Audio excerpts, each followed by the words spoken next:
Egun guztioi, gaur agerraldi berezi bat egiten ari gara.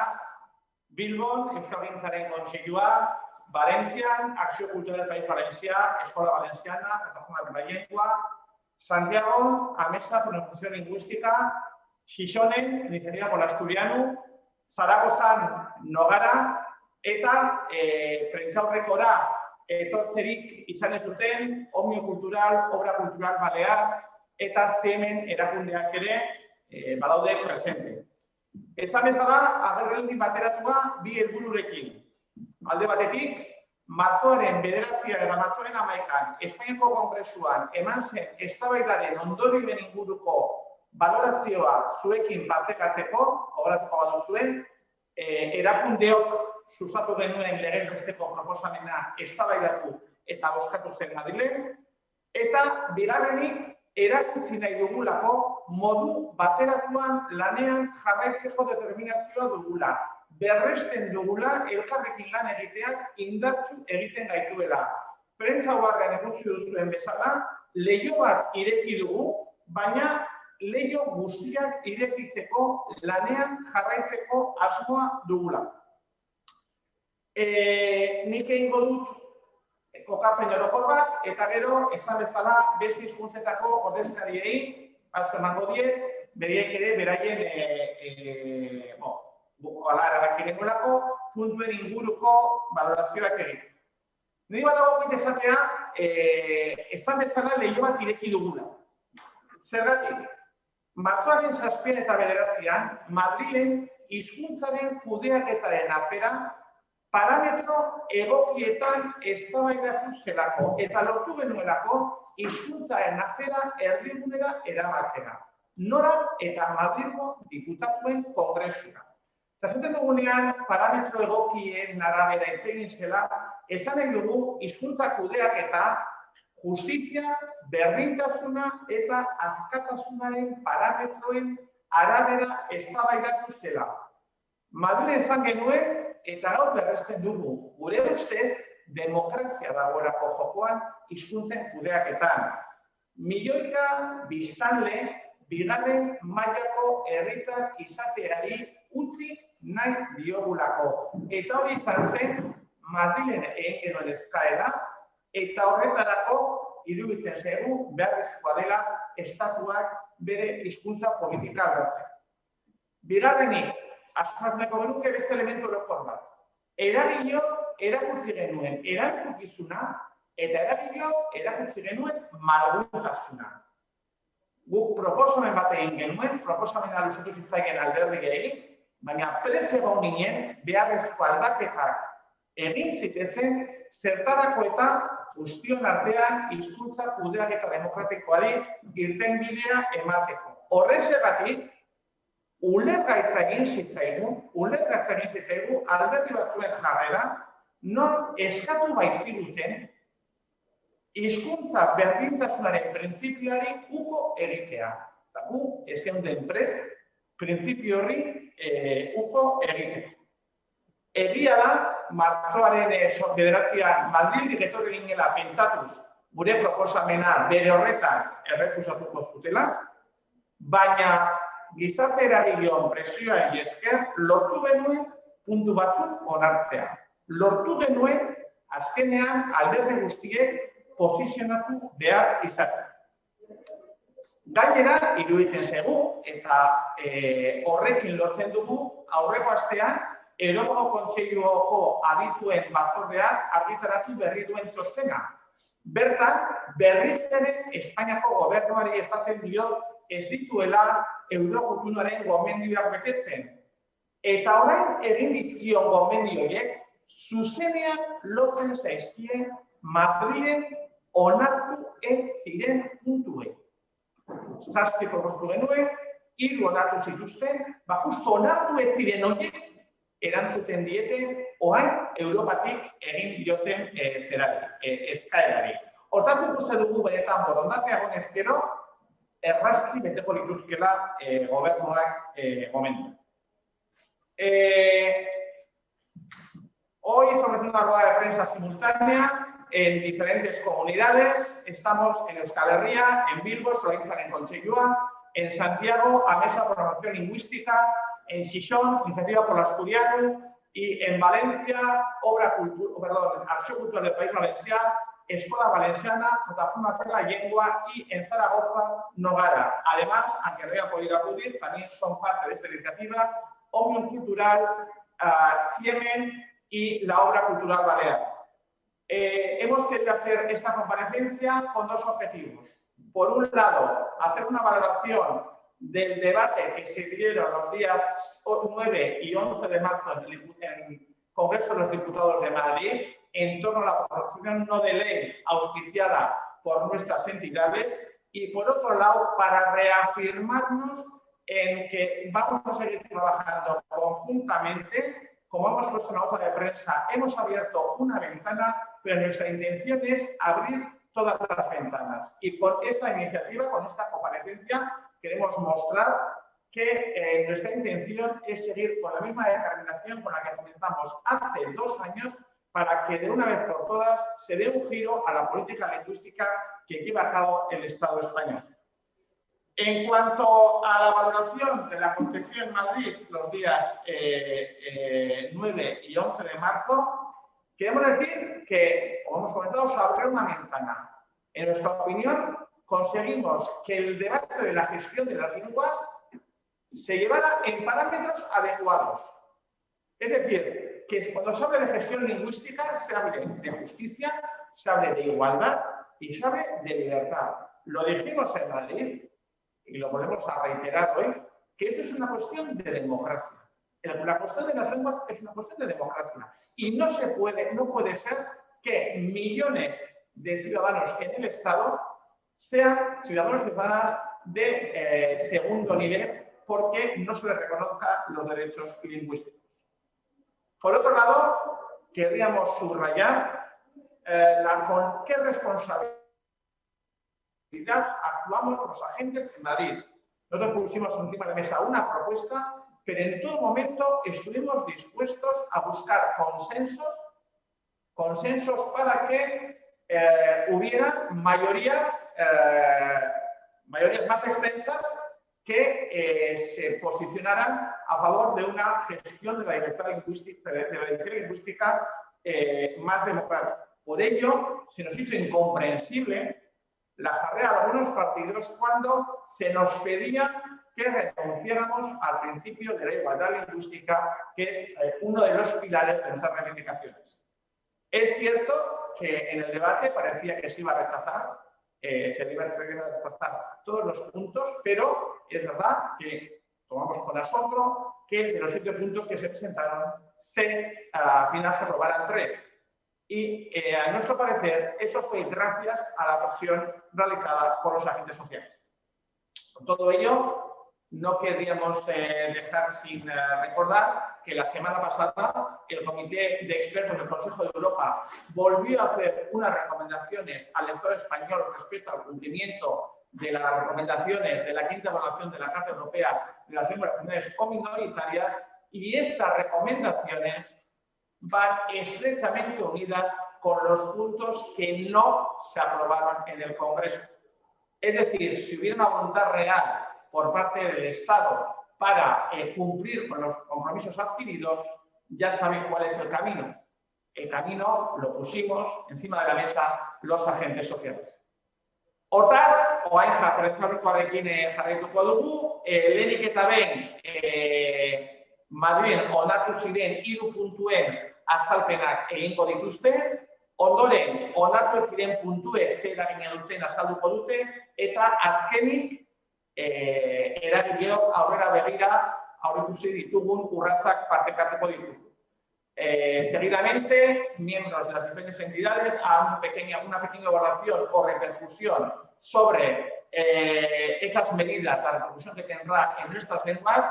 Después, otro compañero, pondrá encima de la mesa qué es lo que ha quedado, qué ventanas todavía nos quedan por abrir. Y, por último, el representante de Nogara os explicará cuáles son los primeros pasos. Por tanto, doy la palabra, en primer lugar, a los compañeros y compañeras de Acció Cultural del País Valencià, Toni Gisbert, de Escola Valenciana, Alessandra Uso, para que nos expliquen la repercusión de los puntos que se aprobaron. Perdón, primero doy la palabra al compañero Iván Llera, de Interior del Asturiano, para que nos explique la repercusión del punto concerniente a la oficialidad en la repercusión de ese punto en nuestras lenguas. Por tanto, Iván, estudia la Iza, Iván, estudia la palabra. Egunon, buen día a todos, buenos días. Bueno, me corresponde a mí realizar una valoración sobre la aprobación hace ahora un mes aproximadamente del punto 4 de la proposición no de ley que presentamos conjuntamente las organizaciones que estamos hoy aquí representadas. Este punto arranca el compromiso del Congreso de los Diputados para impulsar y apoyar las reformas estatutarias para la oficialidad de las lenguas propias que todavía no son oficiales en una parte o en la totalidad del territorio donde se hablan. En el caso concreto de nuestro territorio, de Asturias, este apoyo del Congreso supone un espaldarazo muy importante a la labor que hemos venido desarrollando en los últimos años desde nuestra organización y también creemos que a los partidos políticos que tienen representación en la Xunta General y que ya se han manifestado a favor de la oficialidad. El gobierno asturiano ya ha expresado en diversas ocasiones también su intención de abordar el proceso de reforma del Estatuto de Autonomía para incluir la cooficialidad del asturiano y del gallego asturiano en su ámbito a partir del próximo mes de septiembre, si la pandemia lo permite. El apoyo del Congreso a esta medida constitucional va a permitirnos incrementar la presión sobre los partidos políticos que apoyan la oficialidad aquí en la Xunta General para abrir el debate sobre la reforma del Estatuto cuanto antes y no esperar más tiempo. Y también para intentar, desde nuestro punto de vista, algo que nos resulta fundamental, que es atraer a otras formaciones políticas que tradicionalmente han sido reacias, ¿no?, a la declaración de la oficialidad, para atraerles a puntos más próximos al reconocimiento fundamental de los derechos lingüísticos de los hablantes de asturiano y de gallego asturiano aquí en nuestro territorio. Pero evidentemente el asturiano no es la única lengua que se va a beneficiar de esta iniciativa. También lo harán los compañeros de Aragón, donde ahora, con la aprobación del punto 4 de esta PNL, se abre la puerta a la inclusión de la cooficialidad del aragonés y también del catalán en la próxima reforma del Estatuto de Autonomía de ese territorio de Aragón. También va a afectar a los compañeros de Navarra, y hay que recordar que el euskera no es oficial en todo el territorio de la comunidad. Hoy en día se reconocen los derechos lingüísticos según la localidad en la que se encuentren los hablantes. Y este punto aprobado atiende también a este tipo de casuística y debería contribuir a extender la oficialidad a todo el territorio de la comunidad foral. Y de la misma manera puede valer para otros territorios, como lo que afecta al gallego en el Bierzo, en Senabria, en Portelas, en los territorios de Castilla y León, y en Xálima, en Extremadura, también al catalán en Carcs, en Murcia, y al euskera en el condado de Treviño, que está, como sabéis, en Castilla y León, y en Trucios, en Cantabria.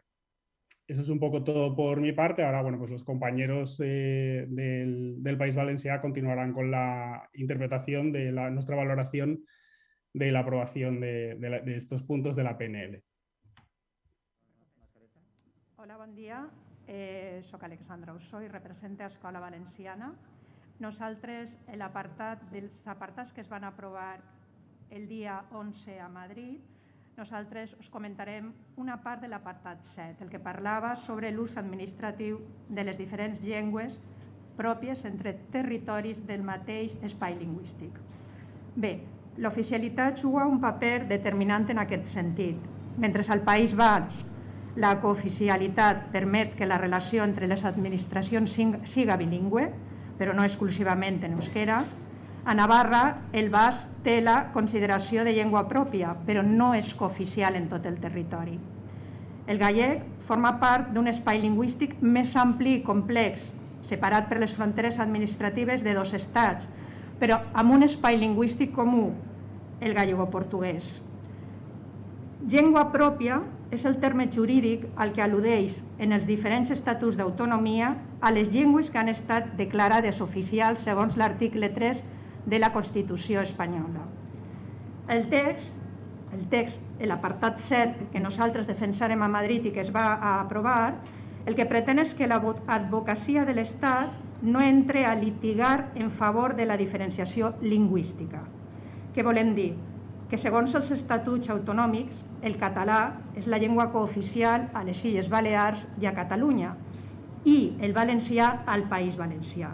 Aquesta denominació malintencionada ens fa caure en la perplexitat i ignomínia davant d'algunes sentències, per exemple, les darreres, el 2019, el Tribunal Superior de Justícia de València, que després va ser ratificada al juny del 2020 per el Tribunal Suprem, sentenciaren que el govern valencià no és competent per a usar el valencià amb les comunitats del mateix àmbit lingüístic, perquè aquesta competència és una competència exclusivament de l'Estat espanyol.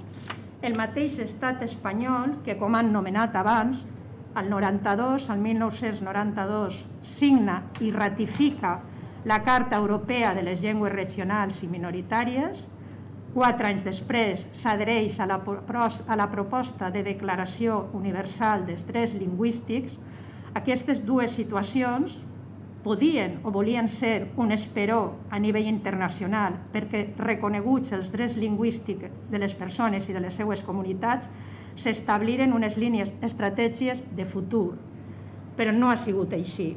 Per tant, amb l'aprovació d'aquest apartat 7 de la PNL, el que volem és continuar atiant, esperonant per la discriminació positiva que les llengües pròpies d'aquest estat, divers i plurilingüe, es mereixen dins dels espais lingüístics que comparteixen uns drets i uns deures. Sí, dona pas a Acció Cultural a Toni Gisbert. Bé, a mi, des d'Acció Cultural, com a secretari d'Acció Cultural, em pertoca referir-me al punt que va aprovar el Congrés espanyol sobre el suport explícit a la reciprocitat, deia el text, la recepció recíproca de mitjans de comunicació entre els territoris autonòmics amb la mateixa llengua pròpia oficial. I, per tant, el que ha d'implicar aquesta afirmació retòrica, aquest suport d'aquest principi aprovat pel Congrés, és la seva implementació, és a dir, s'ha de concretar en mesures que el govern espanyol ha de dur a terme. En el cas del País Basc i Navarra, sobretot, el que cal és completar la plena recepció d'Euskal Telebista a tot el territori navarrès, tant el seu canal generalista en euskera com el seu canal en castellà, particularment amb complementar la recepció plena del canal de dibuixos animats en euskera, que encara s'ofereix alguns obstacles. Pel que fa a Galícia, la llengua galaico-portuguesa comparteix un àmbit lingüístic que remet no només a un territori autonòmic, sinó també a un altre estat, i per tant l'aprovació per part del Congrés espanyol d'aquest principi hauria de condicionar i decidir al govern espanyol a negociar i firmar acords entre el govern, les administracions gallega i la portuguesa per a fer possible aquesta plena reciprocitat de les emissions de ràdio i televisió en galaico-portuguès. Finalment, en tercer lloc, en el cas de l'àmbit lingüístic català, el pronunciament del Congrés implica també un deure molt concret i una exigència molt concreta a l'actual govern espanyol. La llei 7/2010 ja preveia la possibilitat de la reciprocitat, és a dir, de l'intercanvi de senyals entre els territoris que compartiren llengua, si prèviament s'arribava a un acord de reciprocitat entre les administracions autonòmiques d'aquests territoris. Bé, l'any 2013 ja se va arribar a un acord per a aquesta reciprocitat entre el govern valencià i el govern català, un acord que va passar i va comptar amb el suport del ple de les Corts Valencianes i que aquest mateix any 2013 va ser ratificat i publicat també en el diari oficial del Senat espanyol. Per tant, els governs autonòmics, en aquest cas valencià i català, han fet ja els seus deures. I ja fa 8 anys que estem esperant que se complisca la segona part necessària per a fer-ho efectiva aquesta reciprocitat, que és la concessió per part del govern espanyol d'un segon múltiplex al govern valencià. Vull referir-me també al fet que el document, el text que el secretari d'Estat del Ministeri de la Presidència Espanyola, José Luis Francisco Herrero, va adreçar a la presidència del Congrés dels Diputats el 14 d'octubre del 2010, en el que el mateix secretari de la Presidència Espanyola afirmaba que la regulación actual ya fija 2 múltiples digitales de ámbito autonómico en cada comunidad autónoma y en el caso de Catalunya de 3. Per tant, estem parlant d'una afirmació escrita per escrit en una carta adreçada pel secretari de Presidència de la Presidència Espanyola al president del Congrés dels Diputats. Des del 2013 estem, per tant, esperant que el govern espanyol complisca la seva part una vegada els governs autonòmics l'han feta i concedisca aquest segon múltiplex. I, per tant, és una petició de les entitats que van presentar aquell escrit no només al govern espanyol, sinó una petició explícita també a totes les forces polítiques que van fer possible l'aprovació d'aquest punt, per tal de que plantegen també aquesta exigència al govern espanyol, ja que estem en una situació en la qual no hi ha majories absolutes i, per tant, és possible intervindre i, per tant, que la política no es quedi en pura retòrica, sinó que allò que s'aprova es complisca i allò que aprova el legislatiu, que a més és l'expressió de la sobirania popular, siga respectat i executat per l'executiu. I dono ara la paraula a Francesc Marco, de Plataforma per la Llengua. De fet, des de la Plataforma per la Llengua i el conjunt de les entitats coordinades amb aquesta PNL, entenem que tan important és recordar quines finestres d'oportunitat s'obren en cadascun dels punts aprovats, com també recordar, reivindicar i, per tant, posar de nou damunt de la taula aquells punts que no es van aprovar i que nosaltres seguim reivindicant i seguirem treballant per assolir-los. Estem parlant de punts realment de mínims que el fet que no s'haguessin aprovat demostren que, tot i que hi ha hagut alguns avenços, realment el Congrés de Diputats no vol caminar realment cap a un estat plurilingüístic, pluricultural o plurinacional, com podria haver fet amb l'aprovació d'aquests punts. Estem parlant del punt 1, el 2, el 5 i el 6 de la PNL.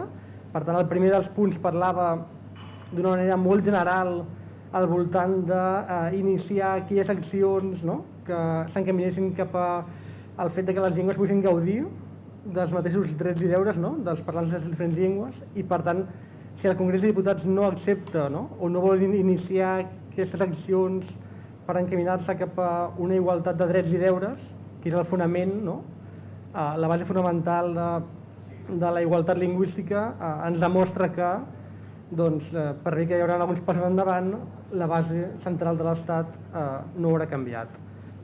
Pel que fa al punt 2, parlàvem en el punt 2 del funcionariat, per tant, del deure de coneixement per part dels funcionaris que presten servei a un territori amb diverses llengües que també coneguessin i tinguessin coneixement d'aquestes llengües.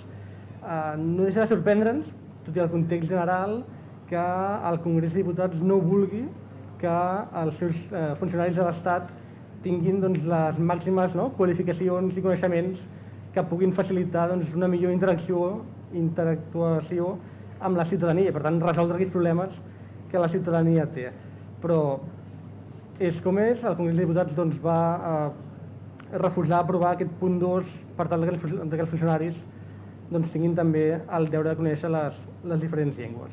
Pel que fa al punt 5, en el punt 5 parlàvem d'àmbits ben diferents. Parlàvem de l'ús de les llengües en l'àmbit de la justícia, parlàvem de les pàgines web de l'Estat i parlàvem també del reconeixement a nivell internacional.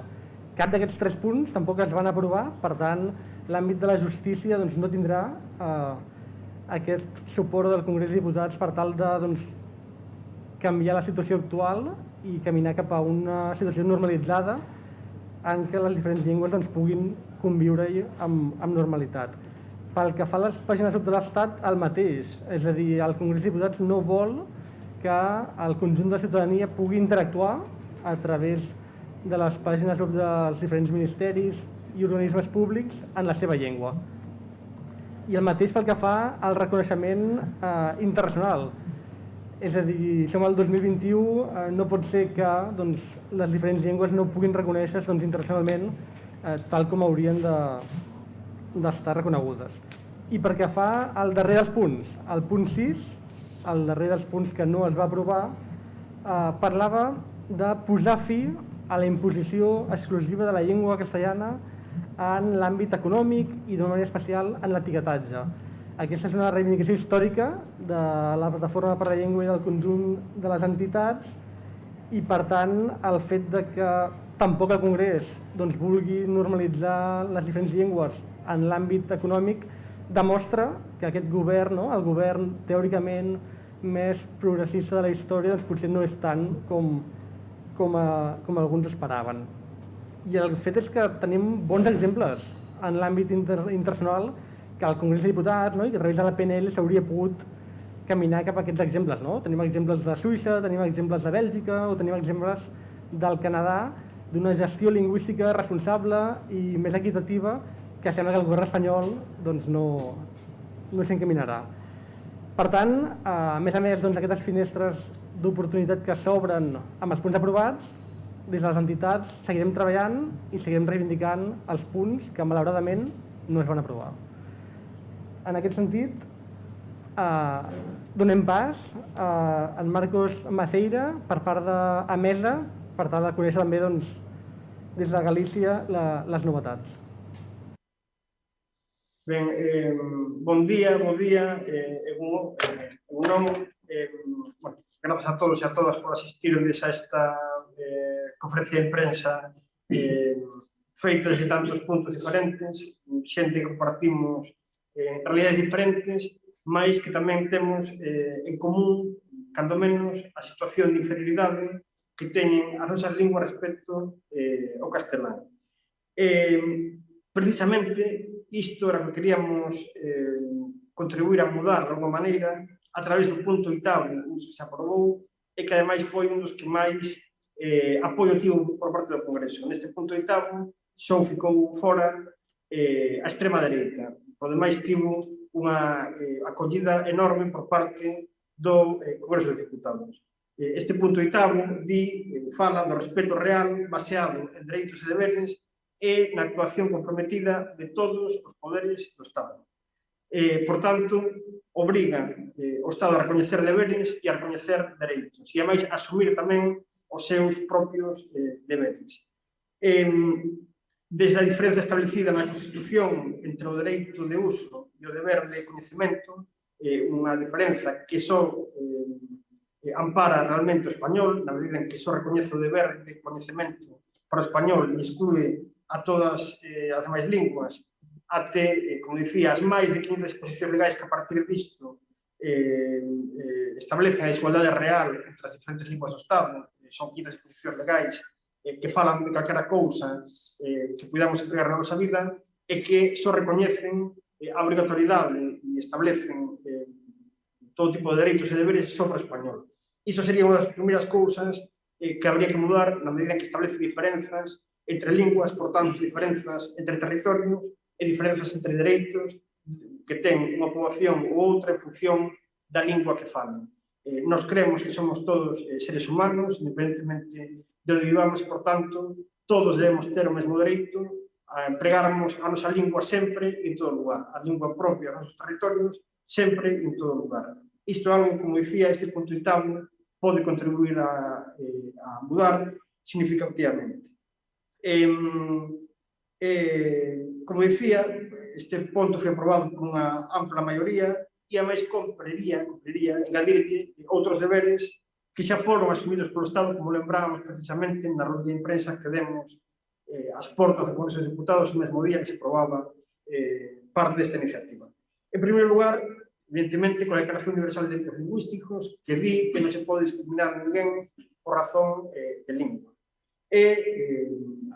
A nivel europeo, tamén coa Carta Europea das Linguas Regionais ou Minorizadas ou a Declaración Universal de Dereitos Lingüísticos que nese momento foron ratificadas polo Congreso de Diputados por unanimidade, tamén hai que lembralo, é que o Estado debe asumir eses compromisos os que chegou. Tamén en relación a este mesmo compromiso que reasume de novo a través deste punto aprobado na proposición non de lei.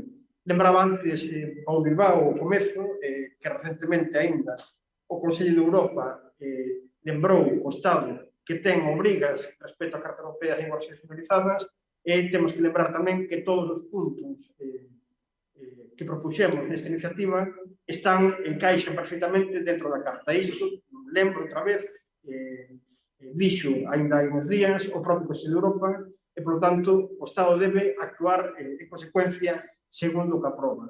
Non queremos só unha política declarativa, non queremos só que se nos recoñezan dereitos, senón tamén podermos exercer plenamente, con toda a liberdade, eses dereitos.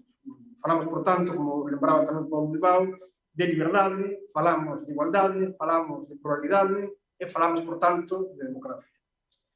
Debe ser, por tanto, iniciar todas as accións encaminhadas para garantir isto sempre en todo lugar.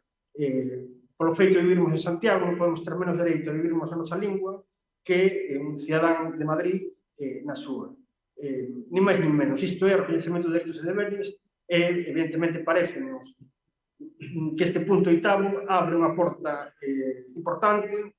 Queremos abrir todas as portas, queremos abrir todas as xanelas do Estado, mas abre unha porta, cando menos, ao reconhecemento de que non existe igualdade de dereitos e deberes e de que esta situación debe mudar. En ese sentido, agora o compañeiro de Chuserra, de Nogara, de Aragón, anunciará algunhas medidas que comezaremos a tomar e que xa estamos coordinadas todas as entidades do Estado para continuarmos con este camiño, continuarmos a abrir as xanelas que comezamos a abrir o pasado mes de marzo en Madrid.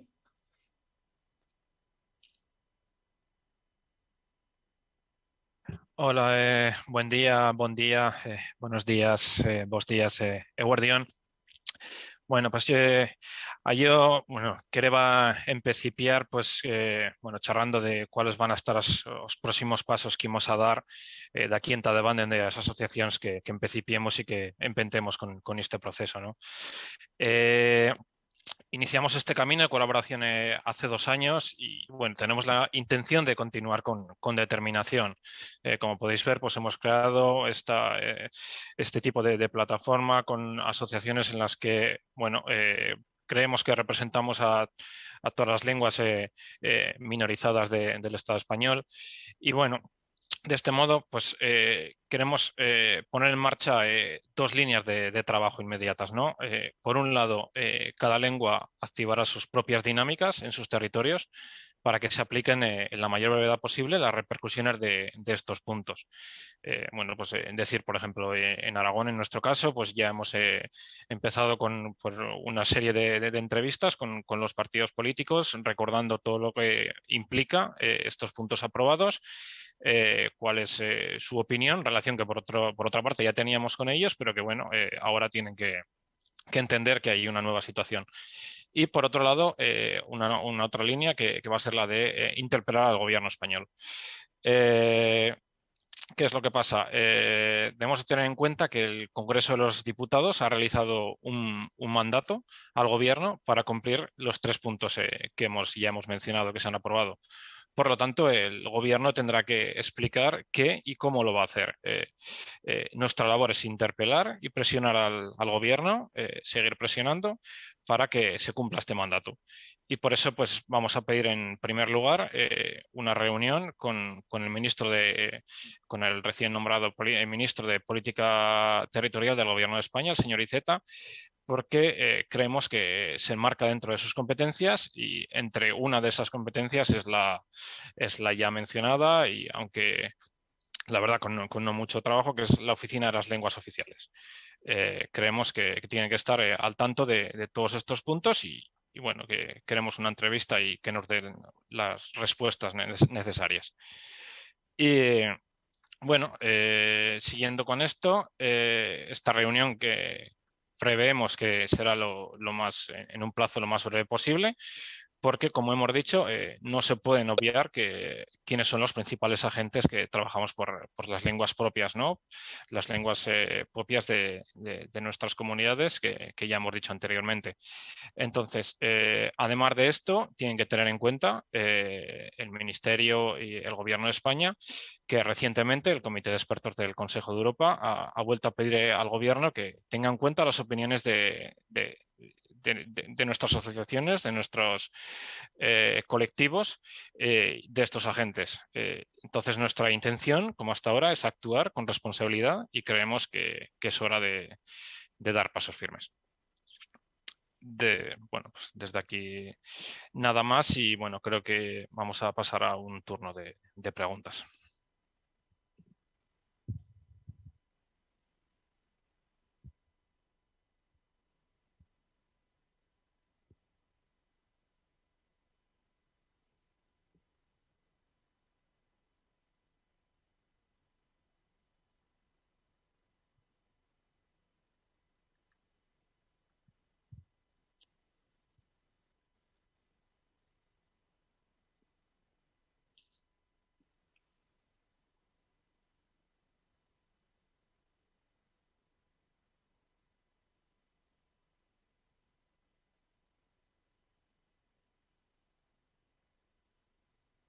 ¿Alguien que quiere comentar algo, preguntar algo?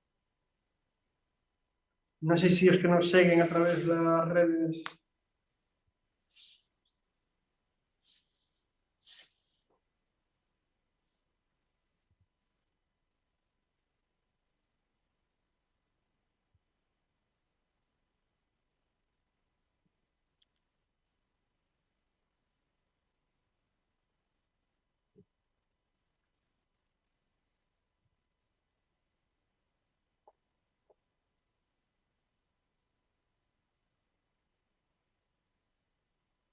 Que avisem nosaltres.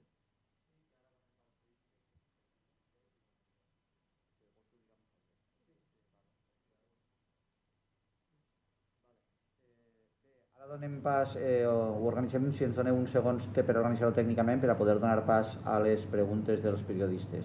Com que és una roda simultània en diversos llocs, doncs té alguna complexitat tècnica, uns segons, i podem donar pas tècnicament a aquestes preguntes.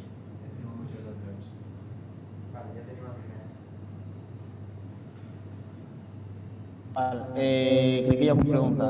Jo volia preguntar als representants valencians que han parlat sobre que demanaran al govern espanyol que actuï amb la qüestió de la reciprocitat. Suposo que també al seu torn mantenen la petició al govern valencià de que també actuï o faci camí en aquest sentit, a més de que perquè hi havia fa un temps la petició de canalitzar, diguem-ne, aquesta reciprocitat a través del múltiplex estadístics i en el qual no es necessitava l'existència d'un altre múltiple a poder fer la reciprocitat. No sé com està això o si ara només es canalitza a través de la petició al govern espanyol d'un segon múltiplex. Gràcies. Sí? Bé, hola, gràcies per la pregunta, Moisés.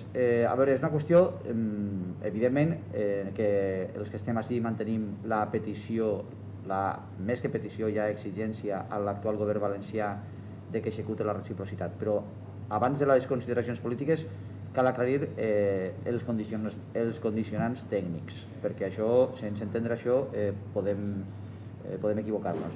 A veure, des del punt de vista estrictament tècnic, l'intercanvi, la reciprocitat del conjunt dels senyals de totes les ràdios i televisions de les tres corporacions, és a dir, la recepció en el cas del País Valencià del conjunt dels senyals de totes les ràdios i televisions de la Corporació Catalana de Mitjans Audiovisuals i de IB3, és tècnicament impossible que pugui entrar pel múltiplex actual que gestiona el Consell. El múltiplex estadístic és un sistema que permet ampliar la recepció d'algun canal més, però estem parlant d'algun canal més. Per tant, per a la recepció, la plena reciprocitat, necessàriament, tècnicament, cal un segon múltiplex. Un segon múltiplex que ja hem vist que en la planificació original estava previst. Per tant, el que estem demanant políticament, atenent aquests criteris tècnics, perquè si no el que tampoc no té sentit és obviar la realitat, és al govern valencià que execute la reciprocitat de com a mínim un canal. Pel múltiplex que actualment gestiona el Consell i més si incorporem el múltiplex estadístic, que no és més que un sistema per a comprimir la informació i permetre un canal més, podria ser factible que, per dir-ho col·loquialment, pràcticament demà pogués rebre's al País Valencià el senyal de TV3. Això seria perfectament factible. Seria un canal més en català al País Valencià, per tant això ja implica molt, només veient el que només disposem d'apunt, i al mateix temps faria evident, explícita, la mancança de la resta de canals. Per tant, allà hi ha una reivindicació i que, a més, se fonamenta sobre tota la bona acollida que ha tingut el procés molt positiu que l'actual direcció d'Apunt està desenvolupant des de fa temps de col·laboració, de compra de sèries, de projecció simultània, com la pel·lícula de Guillem, el documental sobre Frederica Montseny, etc. Per tant, diguem-ne que hi ha un caliu social que ho permetria. Per tant, aquesta reivindicació és explícita sobre el govern valencià i particularment sobre la Secretaria de Comunicació, que depèn de presidència. Per tant, és una exigència al govern valencià i particularment a la presidència, és a dir, a Ximo Puig. Però això al mateix temps s'ha d'acompanyar d'una exigència al govern espanyol, perquè sense aquest segon múltiplex, que torne a dir que no és que exigim una novetat, és que exigim el compliment d'una planificació que el secretari de Presidència reconeixia per escrit ja el 2010, que li corresponia un segon múltiplex al País Valencià. Per tant, el govern espanyol està incomplint des del 2010. Exactament des del 2013, perquè prèviament calia un acord de reciprocitat, d'acord, però fa 8 anys que s'està incomplint. I per tant, mentre no hi hagi segon múltiplex, hem de ser conscients que tècnicament no serà possible la plena reciprocitat. I per tant, això simplement el govern espanyol ha de complir la planificació prevista, una vegada els governs autonòmics hem complit, i ha de respectar i executar el manament del Parlament espanyol, del Congrés espanyol, que no és ninguna broma, i no fer-ho resta credibilitat a la política.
Bai, mila esker parte hartu duzuen guztioi, badakigu agerraldi berezia izan dela, ohikoa baino luzeagoa, eta baina batzuk hemen gertatuko zarete, guretzat ere erronka. Esan bezala, bateratasuna erakusten nahi genuelako, esan dugu lehioa ireki dugu, baina gure da lehio guztiak irekitzea.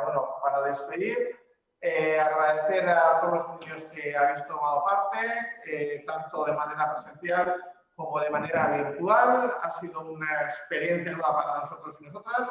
Es cierto que, ha sido una relación un poco atípica y un poco más larga de lo normal, pero como he dicho al principio, queríamos mostrar nuestra unidad, que hemos abierto una ventana, hemos hecho una pequeña grieta en ese muro que tenemos en el Estado español, pero que nuestra intención es, desde esa unidad, seguir trabajando para abrir muchas más ventanas. Horrexegatik, eskerrik asko, moltes gracias, obrigado, gracias, eta hurrengora arte. Listo.